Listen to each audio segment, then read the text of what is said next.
Hey everybody, welcome to my vinyl channel. I'm the Vinyl Guy Boz. So in this video, I'm going to talk about the differences between a record player and a turntable. I know a lot of people use these terms interchangeably, and they're not necessarily wrong, but generally there is a definition of a record player and a definition of a turntable, and they're a little bit different. So I'm going to go ahead and go over that and show you. I have two record players in my house and two turntables in my house, so I'm going to go ahead and show you those and show you how they're different. Okay, so I'm going to go ahead and show you one of my actual record players. So if we open this up, we notice that it does have a turntable here, okay? So it definitely does contain a turntable, but notice on here it has an on-off switch and it has a volume. Okay, so basically a record player is a device that when you buy it brand new, that it is all by itself with everything that came in the box. It's able to actually play a record and you can hear the record. That's pretty much what a record player is, and that's what you can do with this record player right here. Okay, and have another example of a record player. So again, this is everything that came in the box. So I went ahead and I removed the lid. So as you can see here, again, it definitely has the turntable right here. But you can see here it has a power button right here. Okay, this is a power button as well. This is a power button for the speakers and the power button for the turntables.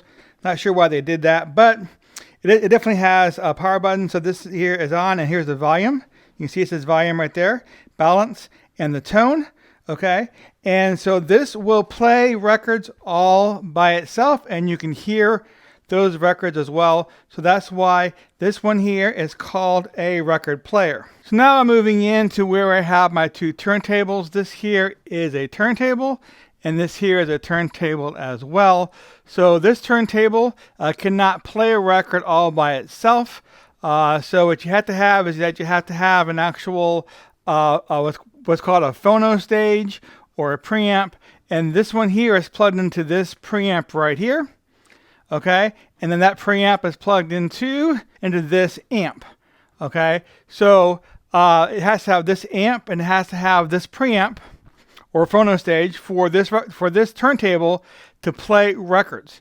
This one is the same way, but this one has to be on the phono. Let's see if you can see the phono. It says phono right there. So this has a built-in phono stage into the amp. It has to be on phono and has to plug into that. And again, the music comes out of this amp, which is separated from the turntable. These are actually considered components. So that's a component, and that's a component, and that's a component as well. So for pretty much record players, there's no need for components. It'll play a record by itself. And for a turntable, it's pretty much components. You have the turntables, you have the preamp, or you have the phono stage built in, and then you have the amp. All right, I do want to thank everybody for joining me today. If you have not subscribed to my channel, go ahead and tap on the subscribe button, which is right up here. And don't forget to check out what I have up here for you. And but I do want to thank everybody again. And keep on spinning, and I'll see you next time.